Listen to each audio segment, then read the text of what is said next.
Hello, we are here today to discuss copyright guidelines and what that means for you as a student.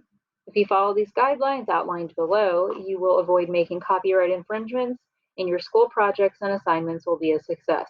Let's get started.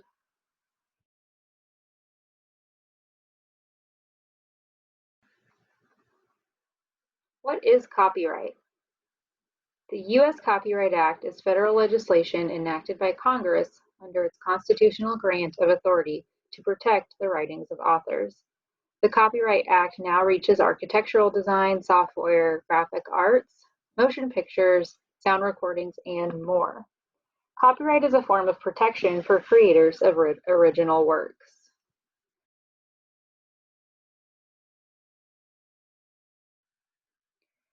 Copyright protects the creator from the creation date until they die, then until 70 years after the death of that creator. Copyright protection starts the moment a work begins. Copyright duration can change or vary depending on copyright renewal. However, not all works will have copyrights. A work passes into the public domain, which means that a work is available to the public for copying and/or displaying after the copyright expires, which means it's free to use, that private ownership is no longer an option. For example, Shakespeare's works are in the public domain.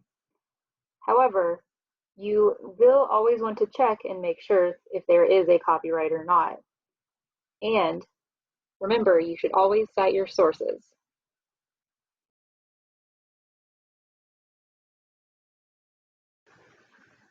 What is not protected by copyright?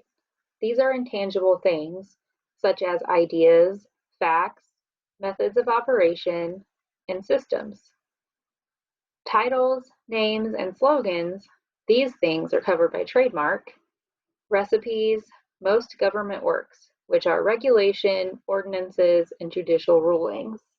But always make sure your source does not fall under the categories of copyrighted materials.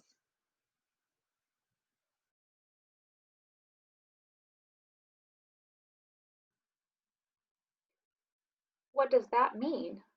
Creators of works are entitled to compensation for their original work. Copyright laws financially protect the creators of these works.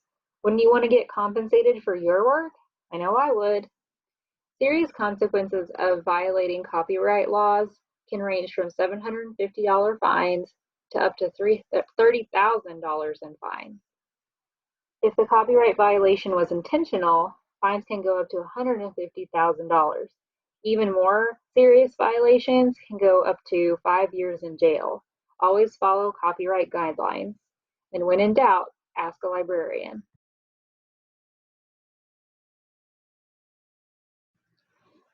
What does that mean for me as a student? Research must be done according to these laws. Follow copyright guidelines when completing assignments or projects. Always cite your sources. Make sure to follow the citation style your teacher set for you. And if you're unsure, ask a librarian.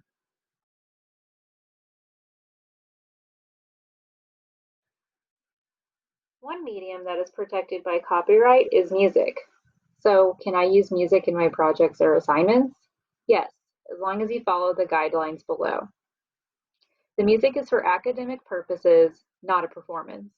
You may make a copy of up to 10% of the music. One copy of a performance for rehearsal or evaluation. One copy may be made from a school-owned recording for exercises or assessment.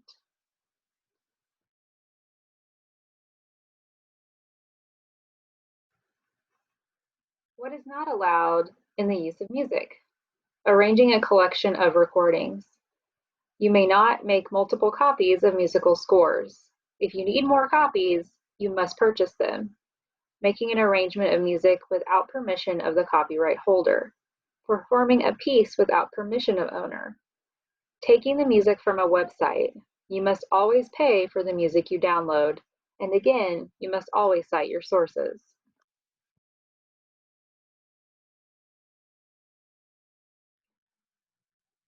Another medium that is protected under copyright is video. Can I use video in my assignments or projects? Yes, as long as you do the following. You may use portions of 10% or 3 minutes of a video. Always choose the lower amount. Material can be the following: tapes, DVDs, make sure these are always purchased, multimedia encyclopedias, or clips from the internet. You can use legal recordings or home recordings as well.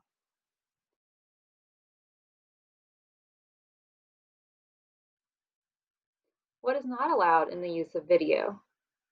These specifically apply to recordings. You may not alter the video. You cannot use premium recorded videos without permission. These are the things that you record off of HBO. You cannot leave out the copyright notice that is in the video. You cannot record a video just in case. If you record a video, you must use it. And you cannot keep the recorded video for more than 45 days. After the 45 days is up, you must delete the video.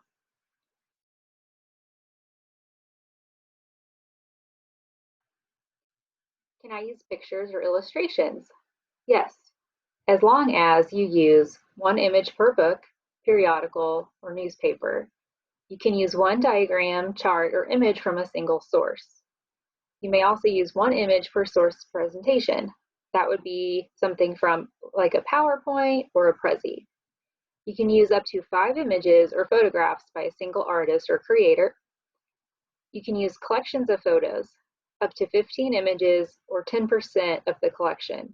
Always choose the lower amount. On older photos, there may or may not be a copyright. Always double check the copyright. What you cannot do is use a reproduction of copyrighted cartoons. For example, characters from Disney.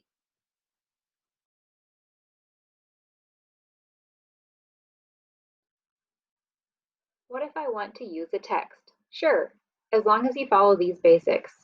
You can use a poem of fewer than 250 words or an excerpt fewer than 250 words. That would be an excerpt from a poem that has more than 250 words. You can use 10% or 1,000 words, choose the smaller amount, of a single work that is copyrighted. There is a maximum of 2 pages from illustrated text with fewer than 2,500 words. An illustrated text would be something like a picture book.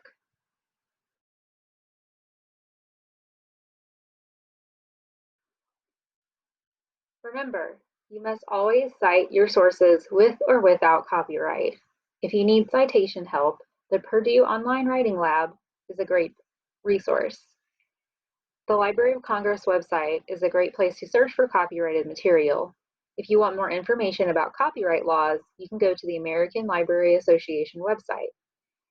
Specifically, if you're looking for music under copyright, the Music Publishers of the United States has a great resource for you as well. And remember, always, always cite your sources, and when in doubt, ask a librarian.